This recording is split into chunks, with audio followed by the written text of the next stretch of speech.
Welcome to the Earthkeepers podcast. This podcast is for people who seek new and better ways to love and care for the earth. It's a podcast for anyone who is deeply concerned about the harm being done to the environment on a local and global level. It's a podcast that builds community and connection between people of like heart and mind, people who believe that earth care should be integrated into every aspect of life, and for many in the Earthkeepers community, that includes our spiritual practices. In this episode, we talk with Mary DeJong, founder of Waymarkers. The mission of Waymarkers is to help people to deepen their relationship to the sacred in all of creation. In particular, Mary helps people to shift their worldviews and to embrace the profound understanding that we as human beings are not separate from the rest of creation, but instead are an integral part of it. When we shift our perspective in this way, it completely changes our motivation for environmental advocacy and earthkeeping. I don't know how our work as environmental advocates can sustain itself or even regenerate itself in any sense of the word without this move into interrelationship. And I would suggest further that what this move is actually doing is it's applying personhood back to the planet. Welcome, friends, to the Earthkeepers podcast. Welcome, friends, to another episode of Earthkeepers podcast. We have Mary DeJong with us today. And Mary, to start us off, orient our listeners a bit, maybe you could tell us what it is you do day to day. Well, in between parenting 4 children, who 3/4 of them are home now, I'm trained as an eco-theologian, and a lot of my practice ends up looking like accompanying people as also an eco-spiritual companion. I do a lot of writing and speaking in kind of the intersectional realm of theology, spirituality, soul journey as it relates to our emplacement on earth. My place on earth is in the Cedar River watershed on the unceded territory of the Duwamish people. And I live right next to a beautiful 43-acre wood. And I mention this because often, day to day, I am in these woods, learning from them, participating in a restoration project that's about 15 years old now. And that emplacement has profoundly impacted me and impacts my work and how I understand this profound interrelationship between place and land, how we understand the divine and sacred presence, and how we, I think, are in relationship on behalf of the earth. Perhaps you could also tell us about your organization, Waymarkers, and what sorts of things you're invested in. And I'm very curious about where that name came from. Yeah, absolutely. So Waymarkers is now already 11 years old. It was founded in 2010. It came out of work that I was doing at Seattle Pacific University, working to create programming and content around journeys that would help forge and form kind of vocational opportunities for women in particular. And it was the journey aspect that was especially appealing to me back then. And this knowing that the home from which we depart, the journey that we engage, and the home that we return to is all part of how we craft our soul, how we engage our spiritual practices. So that was kind of, I guess, the context in which this work was born. And the name, it actually harkens back to the exilic journey of the Hebrew people in Hebrew scripture. And in this time when, they would be out in the wilderness, journeying, trying to find home. When the Israelites were instructed to find trees or rocks to mark their way or to find their way home, it was this invitation for them to locate themselves and to find divine guidance on the path, on the earth, present right with them. And so Waymarkers is connected to that sort of Hebrew exilic journey, that as we are journeying through life, we actually can find our way by attuning to the presences of trees, of stones, that they are divine presence to help us along our way. That's kind of the work of Waymarkers. And then in that context, so Waymarkers serves to be a place that accompanies people, companions people on their journey. My hope is that in my role, I'm also a trained urban naturalist. And so I have quite a bit of ecological knowledge that I can come alongside and point out Western red cedar and why this particular tree might guide them in a profound way, or why the particular formations of stones in our area provide insight on their journey. So, practically speaking, what does that translate to in terms of activities? Like, what would a person do to actually establish their journey, to walk on that path? I mean, how do you lead people to actually practice what it is you're talking about? First, maybe it's interesting to talk about maybe the kinds of people who come my way. And I find that these people who are saying, hey, I need some companionship on this new journey that I'm on, often are coming out of a Christian context that has left them quite frustrated, especially within the kind of traditional disconnect between earth spirituality and their own spiritual journey, and maybe beginning to kind of raise a fist a little bit at traditional theological teachings that would really have us place high value in a heavenly home, and that this earth is simply a passing through place. And even those ideologies have had profound impacts, I think, on how we presence ourselves on our planet. And I would even say so much we're seeing the implications of those ideologies in climate catastrophe and in how, the separate lives that we live from Earth, and seeing how really integrally we're connected. So my work would then be to kind of take account a little bit of these other theologies that I absolutely do not align with, and return to maybe a more ancient, a more indigenous read of Scripture that would understand the earth as primary, the earth both as primary Scripture, and maybe the earth even as primary incarnation, the primary form embodiment of the divine. And when we begin to then open up that worldview, that's where the fun work begins. And so then I would companion others through how do we begin to practice reading the seasons, the stones, the trees as sacred script? How do we begin to be curious about the presence of wild others? So, the more than human world as also unique and particular presence of the divine. What sort of insight can we gain? How do we see them as symbols and archetypes that are absolutely informing our life? Just like, when we open up, Hebrew scripture or Christian scripture and look at these kind of archetypal, scriptural references to our lives, how can we too look just beyond our doors, open our windows, walk beyond our households and into the wild world, engaging that as wild script as well. So that would be like my one-on-one work that I do with others. And then I've also, again, it's such a strange time to be talking about like pre-COVID and where we are now, but I have always run through the Whitby Institute, which is where I do my local programming, through rewilding retreats. And these are bigger group experiences where, again, this invitation into bringing our spiritual life wholly back into relationship with the tangible world around us, the real wild world, and then the profound impact that has, again, on our spiritual lives.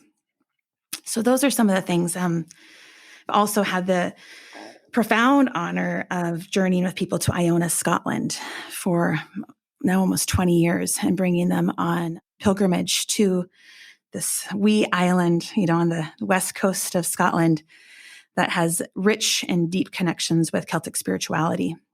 And these are journeys of sacred eco-awakening, where as we touch into this stream of spirituality within our own household of Christianity, we find an inroad into a deeply earth-based spirituality that honors the Christ, that honors God, and honors our own sacred and wild selves in this beautiful relationship. And I think invites ultimately really resilient and revolutionary advocacy on behalf of the earth.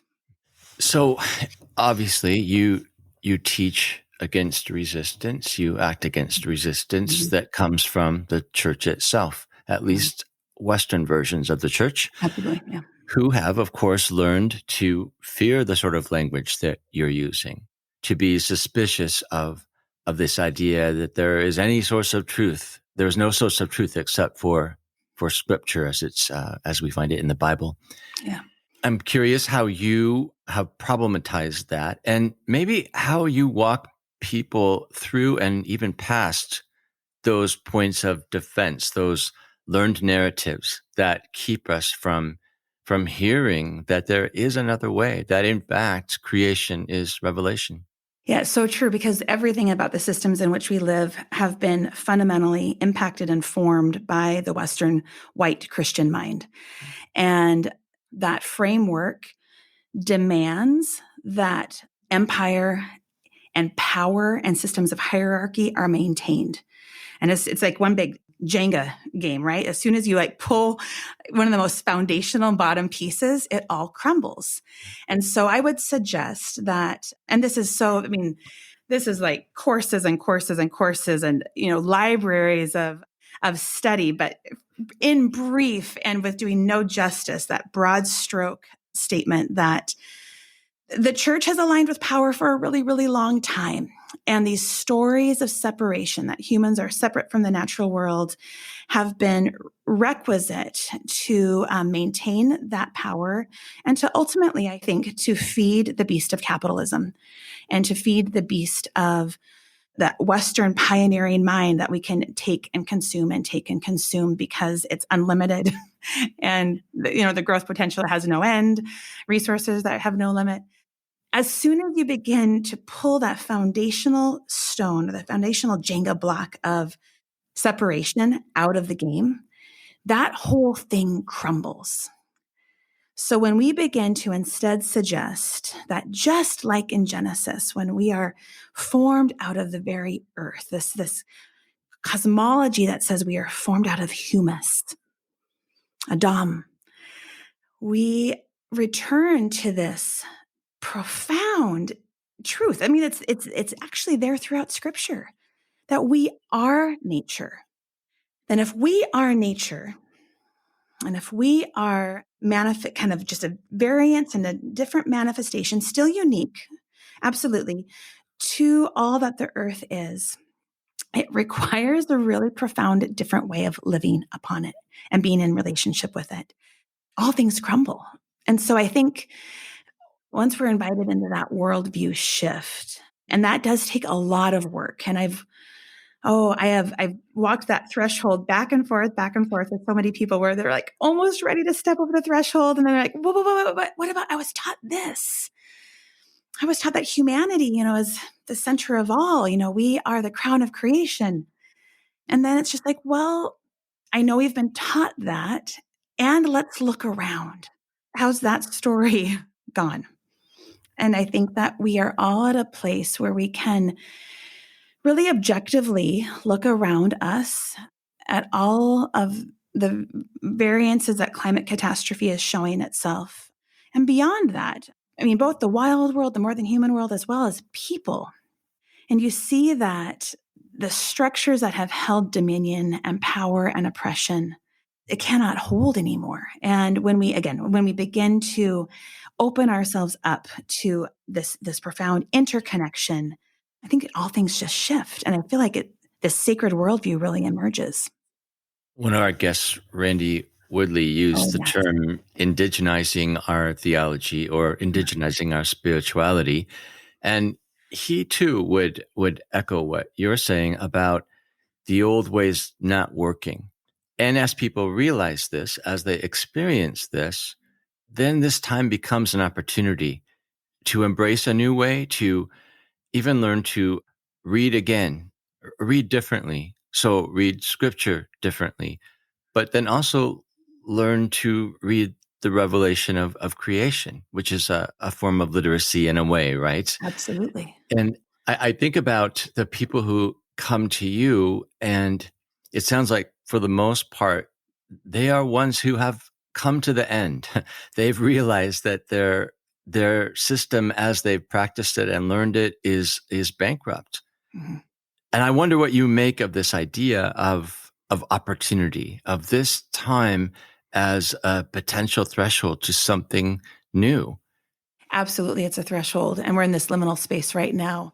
And I want to answer that, but also do honor and acknowledgement to Randy, who has been a very significant teacher to me. I had the opportunity to go down and be with him at Elohe several years ago. And it was then when he looked at me in the eyes and said, "It is my work to really convert you and convert, your Western white mind into the indigenous mind." And in that moment, I really felt like I was receiving such blessing, and that's been what I've been moving into.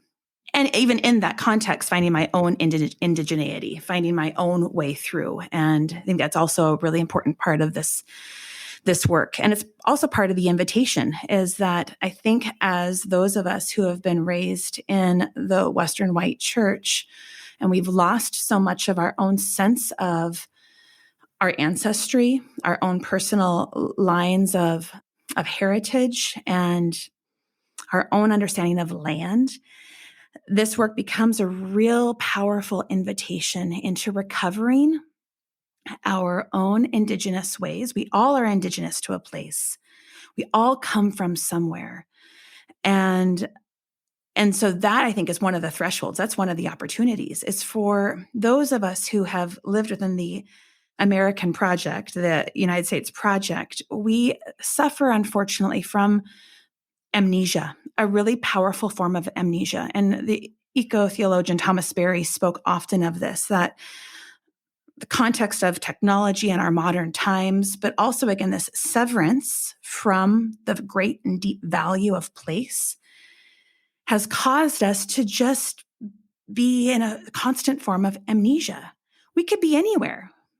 We could be, everywhere looks the same, everywhere feels the same, because we put concrete over the land. We've created big box shopping everywhere. Like, this deeper value and connection to the spirit of a place has fundamentally been lost, especially when this worldview of separation is in play. So the invitation, I think, this threshold that we're being invited to, and in so many ways, this is what COVID has been saying to us. Wake up to where you are. You're not going anywhere anyways. You can't go on your vacations or get in a car and drive somewhere else. You've got to stay present to where you are, day in, day out. Who are you going to notice? Who are you going to begin to connect to who already lives there? How is spirit manifest in the land upon which you live? And if maybe with this, we're coming around to a year now, this year of practicing what I prefer to say sanctuary in place instead of sheltering in place, this profound invitation to create sanctuary where we are, I think, is this opportunity where we begin to see that the sanctuary isn't four walls of a church that we can't really visit anymore anyways. I love what Zoom is doing for the church in terms of like breaking down walls and reminding us that spirit's not contained and only accessible within certain constructs or ideologies. But truly, the invitation is to recover this sense of sanctuary in our places, that just beyond our doors, we can create, or not even create, we're not creating them. We can enter into the conditions that have always been, that the world is holy and the holy is here. And going back to the question kind of around power, I think this is fundamentally why this can be a little bit of angsty territory, because it's very empowering to know that I don't need truth to be mediated, from another source of hierarchical power, that the God who created the trees and the God who created this seasonal spring that begins to percolate up in my backyard after storms like what we had, that is truth. And there are messages, and that's a form of sacred script that I can go engage and read and attune to and connect to profound truths that I think are really transformational. Can you relate to us a story of of someone who maybe typifies this, I guess, phenomenon of walking over that threshold? This idea that they begin to see in new ways and begin to be freed up in some ways as Mhm. well. What does that look like? What have you seen happen in people's lives? I'll share one story, and this was relatively recently, where I companioned a woman. This was actually during COVID. We were masked and we were able to still meet in our woods. Literally, before we crossed the threshold into the sacred space that we engage in this kind of forested context, we do what I call a prayer of the senses, a blessing of the senses, where we literally touch all of our sense portals, our eyes, our nose, our mouth, our ears, our skin, acknowledging that our senses have been gifted to us as ways to engage, I think, the sacred wild, the presence of God in the wild world. Again, so much of our senses have been dulled to be able to really see deeper and hear deeper into this sacred reality. So we start with that practice. And even in that practice alone, and this is going to still get to kind of this fundamental shift that I witnessed in this woman, it does something really, really incredible. When we begin to bless our senses as what I would call perceptors of the divine, we begin to do another sort of kind of worldview shift, or kind of fundamental shift, where we shift from this kind of human-centric, this anthropocentric idea that all noticing and all input is coming from us alone. So it's very typical to say, like, I notice the birds, I notice the clouds, I notice that big western red cedar. But the idea, when we begin to move into more of a worldview of perception, and this gets into kind of, again, how this changes so much of even how then we engage the world on like an everyday basis, is it shifts the locus of that noticing to the wild world. And so that it's not that I am noticing the bird, I can perceive the bird. But here in this, the shift, the noticing is actually located in the bird. And now I'm just perceiving the bird noticing me. So it's like when you're at a party and you feel someone's eyes on your back. That's perception. I've just felt someone else notice me. When you walk through, and this doesn't have to be in a wilderness context, this can be even on your urban sidewalk. When you practice this posture of perception and you believe that, you shift your belief to you being the recipient of the gaze of another, the beautiful gaze of another, and enter into the idea that the whole wild world has been waiting for you to notice that they are looking at you and needing you and wanting you. That's a huge shift for someone who has felt like they've never been seen before, and that no one sees them or notices them. And maybe even God has really just not shown up. But when they begin to, so in this woman's case, now notice a bird, but kind of shifting that to be like, no, the bird was seeing me first. I'm now just responsive. I'm responding to their gaze. Or, again, you feel like you see this tree that's calling to you, or, there's some sort of resonant energy. To shift that to be like, no, I'm not the one noticing the tree. The tree noticed me first. And this energy, my noticing it, is in response to them, the tree seeing me. That does profound psychological kind of soul work for someone who maybe has felt unseen. Another example of this, and this is with the same woman, and it's along the same lines of feeling like they weren't being seen. We were having our time together underneath a tree, and there were a lot of spider webs around, kind of just, you can imagine, like they were just laid over the understory, and in that really kind of beautiful silvery blanketed kind of way where when the sun hits just right, they light up like diamonds. I couldn't see it from where I was seated. The light wasn't right for me, so I couldn't see. But she was kind of just aglow with awe and wonder, saying, do you see all of the silver and these webs? And it just struck me, again, knowing more of her story, as someone who has felt unseen and has felt like maybe she didn't have the power to even see very well, that she was experiencing the gift of seeing the richness of the natural world that I couldn't see based on my posture, my position. Simple, very simple, but a powerful moment that has significant impact on her own sense of self, her own sense of the sacred, and a deeper desire and excitement to continue a journey that would invite her to look in the natural world for resources, to resource the natural world as another way to access divine. And that's one example of many where the whole wild world, it can companion us profoundly on our spiritual path. So, Mary, if people are resonating with the things that you are saying, how can they actually connect to you and to your work?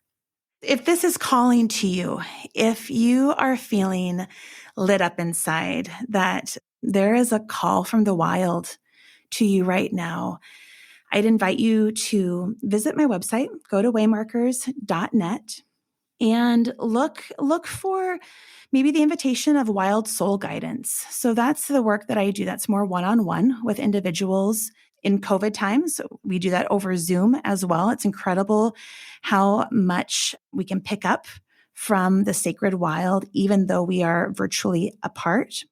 And I can companion you in that way and maybe hold your hand as you cross this threshold into the wild edge. And then I would also invite you to look into kind of an exciting program that I'm beginning to do this winter, and it's kind of going to be produced all year long because I cannot do my rewilding retreats. I'm transitioning as much of that content as I can into a seasonal online course, which has all the juicy feels of a rewilding retreat. It's being gorgeously produced by a editor and friend. And so Wild Winter is available right now. It is a 20-segment course that brings you back into the invitation that comes to us from Job. So Job reminds us to listen or ask the animals and they will teach you, right? And look to the birds of the sky, for they will tell you. Speak to the earth, put your ear to the ground, and remember, all of these ones will tell you about the glory of God. Earthkeepers podcast seeks to highlight diverse experiences from all walks of life and from different cultures. In fact, we have listeners from 5 different continents, and our reach continues to expand. Here's a perspective from JJ, an earthkeeper from Uganda. Hi, my name is JJ and I'm from Uganda. The last 25 years, Uganda has lost about 25% of its forest cover. This comes back to affect poor people who depend on the environment, who depend on charcoal and firewood to live their lives. And so I really appreciate the Earthkeepers podcast that they're highlighting these justice issues so that policymakers, leaders will start to become aware of how the environment is really important. So thank you for taking on this initiative. We invite you to share your thoughts or questions with the rest of the Earthkeepers community by leaving a short voice message on our website. Now, let's return to our conversation with Mary DeJong. So, the premise of much of what you're saying is relationship, it seems to me. Because if you are talking about moments of noticing or being noticed, if you're talking about these encounters with truth and with beauty, in terms that speak of trees and birds as beings, that in itself is a major shift in terms of worldview. And it seems to me that just on a more pragmatic level, thinking about Earthkeepers podcast listeners, a lot of our community is looking for ways to act better in the earth, to advocate for the earth, to be in better relationship with the earth. And it seems to me that the shift toward relationship would have profound impact on your actions, say, as an environmental advocate. Your motives would shift. Your motives would be fundamentally different. It's less about principles and even politics and more about just fundamental relationship. Absolutely. Listeners, I am nodding my head and it's going to fall off because I couldn't agree more with this. It is fundamental. Thomas Berry, again, eco-theologian, geologist, he's on the other side of the veil now, but listeners, if you haven't engaged his work yet, highly would recommend the work of Thomas Berry. He has said that we are not a collection of objects. We are a communion of subjects. So this is this move from this objective worldview where the more than human world is resource to the human, are objects for us to use for humans' benefit, to this profound interrelationship of subjectivity. And it's a move that returns this mutual, subjectivity to those lives and life forms that historically in the Western world, we have seen as inanimate or, without soul or without substance, certainly with far less value than the human. I don't know how our work as environmental advocates can sustain itself or even regenerate itself in any sense of the word without this move into interrelationship. And I would suggest further that what this move is actually doing is it's applying personhood back to the planet. I love the moves that are happening in the legal realm around earth law, where there is the application of personhood being applied to rivers. The Ganges River has now been given all full rights as a human being would, as a person.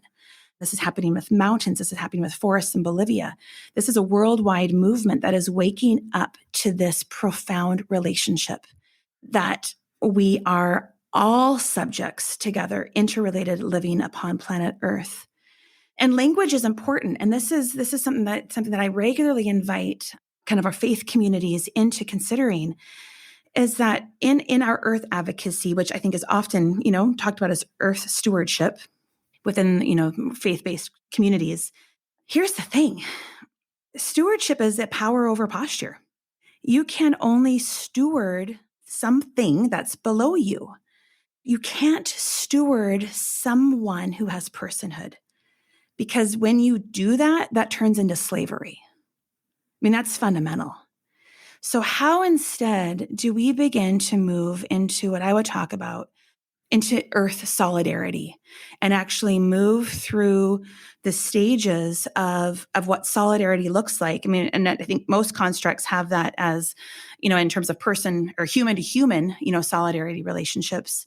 But how do we become fully side by side in solidarity with the wild world and all the variances and animations of what they look like? And it changes everything, because you're no longer just standing up first standing up. That's the first stage of solidarity.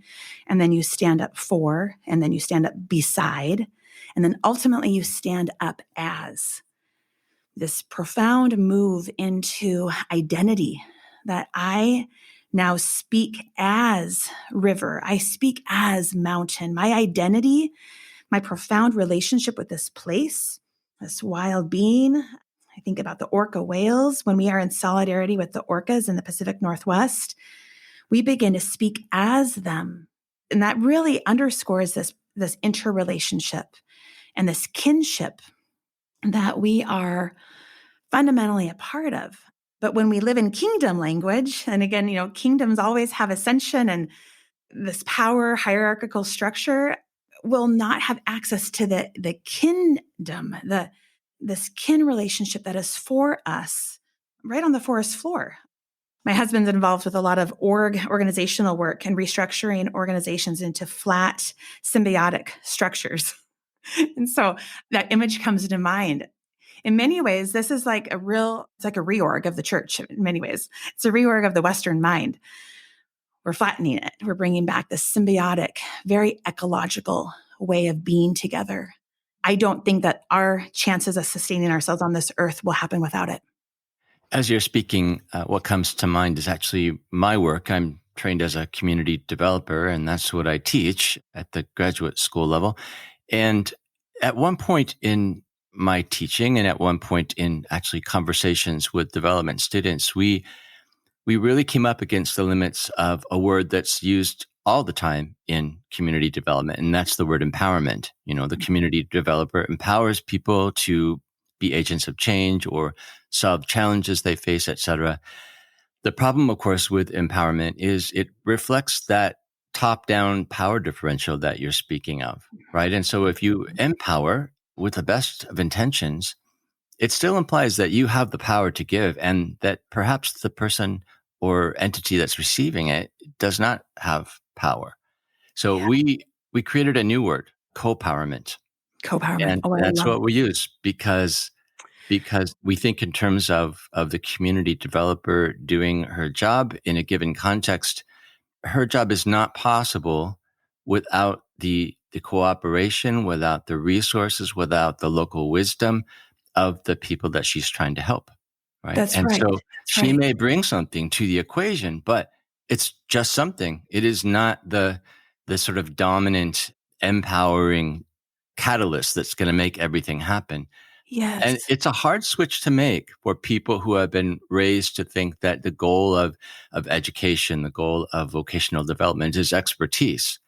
I mean, while that might be true, expertise should not be the thing then that puts you in power over others. It merely gives you the best gifts you have to offer, even as you receive other people's gifts in that kind of situation. But I'm so intrigued with what you're saying Mhm. because you're coming up against a new challenge that we're facing is we talk a lot about co-powerment of people, but we're now beginning to ask that question. Well, what does co-powerment with the local environment look like? What does co-powerment with ecology look like? And maybe that's as far as I've gotten with that question. But Yeah. I think in some ways you're offering answers to that, some places to walk forward into. That's such a beautiful word. And it does get at the sense of a spectrum that we are on a spectrum. And just like this, kind of the four stages of solidarity to development, I'm sure that there are many stages of co-powerment development that you kind of get to a point where, man, in our anthropocentric minds and in the Western world where everything is built on these conditions of power over, it is really hard to step into those final stages that completely immerse you into a paradigm that holds everyone. So it's again being really careful, and I check myself on this all the time, using language that supports the animate, mutual personhood of all the ones who live around me, but getting to that place where they have as much right to life, if not more, as I do. And this is like the movement of deep ecology. And it is a very hard shift. And it's not without criticism. I mean, we see our human communities are suffering so much. The criticism being, why would we value maybe a stand of trees or a particular, I don't know, stream or riverbed or watershed more than human life? I mean, we've been taught that human life is the most essential. And I think it can be. I don't think that our own right to life and value collapses when we elevate the fundamental rights of the wild world. We just haven't done it. So we're not practiced at holding both in tension and tandem. But I think ecological systems teach us that it's absolutely possible that all life can be supported and maintained and valued without any singular life being collapsed and not being important. And that's why I think, ecological systems and being attuned to all of the life that is working together provides us huge insight into how we as humans are meant to live within and a part of greater contexts and greater communities, how the church can be organized, how everything can be in interrelationship. I want to go back to something that you said earlier, this word amnesia, which really intrigues me. And I think you're spot on about that. I think that you believe this, that one of the ways out of amnesia is to perhaps learn from the people and traditions of those who have not forgotten. And you have pointed to indigenous traditions, specifically in North America, for example. I think there's a lot of new hope and possibility in what we can learn, especially through people like Randy Woodley.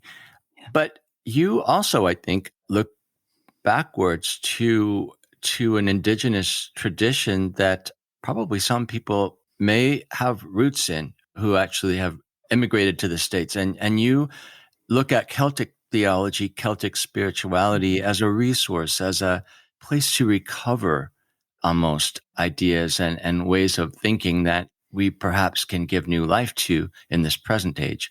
What's the role of Celtic understanding? How does that work out in the work that you do with Waymarkers? Yeah, absolutely. So, well, for me, so again, it's just returning to that statement that we're all indigenous to a place. We've all come from somewhere, even if we've forgotten. So there's that link to amnesia. We may have forgotten, but it's in our bones, it's in our blood, and it's really worth the work to reconnect to our own indigenous ties as a way to, I think, have clear and appropriate access to prayers and practices that are from your own people. So, because I think as more people are awakening to earth-based spiritual ways or practices, we're in very tricky territory of appropriating other people's prayers and practices. And so we've got to be really clear about that. Certainly always asking permission to practice in those ways that are not your own. But I think also it's just really worth doing that work of finding your own way through your own indigenous lines to find and recover ways of praying with earth that are within your own realm, within your own ancestry. So my maternal heritage is associated with the Celtic countries, the Northern Highlands of Scotland, or where my maternal line hailed from. And so it's been a really rich experience and journey for me and this is about 25 years of work at this point, to recover and reconnect to that stream that is within the kind of the household of Christianity. So that's been, I think, the biggest blessing for me, is as much as I, as an eco-theologian, kind of point the finger at the church and say, hey, you're complicit in so much of the reality in which we live right now. It's still the household from which I've come. I don't want to totally be exiled from it. So to recover then this beautiful stream of spirituality that emerged 1600 years ago, I mean, talk about like the greatest form of missiology, where as the Christian mission began to go northward, there was a real beautiful, I think, copowerment, to use that word, where there was an honor of how Spirit had already manifested in another part of the world, and able to connect to that, to honor that, and to maintain this indigenous, which is really kind of this global impulse and understanding, to know that earth is holy, God is here. All of the seasons and manifestations of the wild are manifestations of the divine. Seeing this happen in a very unique way in Celtic countries. So, Wales, Ireland, Scotland, where people prayed with the land, people prayed with the seasons, the sense of God within the sea, God within the wind, just courses through these lands. And so that's been my inroad, my way of beginning to practice more earth-centered practices, spiritual practices that I feel keep me clear, keep me in kind of keep me in my lane, so to speak, but invite this profound worldview shift. I've been studying within that Celtic stream of spirituality for many, many years. And I was really grateful to have gone through John Philip Newell's School of Celtic Consciousness for 3 years, had just finished that before COVID kicked in. It's a beautiful, beautiful stream of spirituality. I think for those who are coming from European countries, Northern European countries, it's there. It's there for us. Well, it does suggest that one way forward for people who are resonating with what we're talking about right now would be to consider doing some research into what are their potential indigenous traditions that they could relearn and remember. Just even the words relearn and remember makes me want to speak to how so much of this is already in us. It's in our DNA. It's in our bones. I think as children, we know it inherently, kind of these wilder ways. We've just got to, reconnect to them. Remember that they exist. Just that sense that it's already been here. It already is here. We've just got to wake up to it. And again, that's playing with this idea of amnesia. So we've got to wake up. We've got to wake up. And even like another way to think about this, and this is something that I'll speak to about with people that I'm companioning, as well as like in bigger retreat contexts, when people do feel kind of stuck, like, I don't know how to remember. If you can go back to early childhood memories, really deepen into a sense of a place that you loved, maybe a particular tree, maybe there was a particular stream that you loved to play in.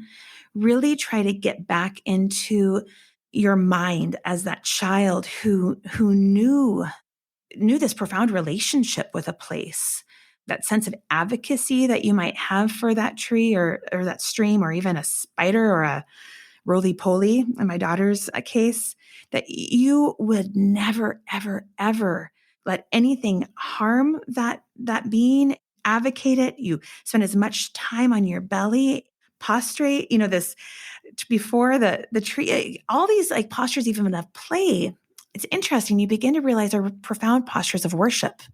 When we as adults sometimes take on those childlike postures in maybe a worship context, you realize, like when your hands are stretched up, or even if you're bowing forward, those are postures of play that we as children often did outside before a plant or before a flower. And it just becomes an interesting way to get back into your body to recover that memory that we have, that our worship is connected to this place. And it's not that we're worshiping the place, it's that God is here, that the earth is the body of God. This is the work of Sally McFaig. For those of you who do really want a good reading list, you'll want to look her up too. Shifting our metaphors and understanding of God from metaphors that would use a lot of monarch language, king, kingdom, Lord, power language, to language that would see God as here, that if the earth is God's body, then when we are walking on the earth, when we are before that tree, that stream, as children, when we're playing with these entities, we are in profound acts of worship. And in fact, every moment then becomes a ceremony. Every moment is ritual. Every moment is sacred. And all those divisions between, the sacred and the profane, they just dissolve because everything is lit with the glory of God.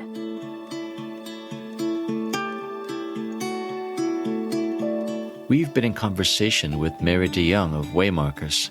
If you want to learn more about Mary's work, please see the links in this episode's show notes.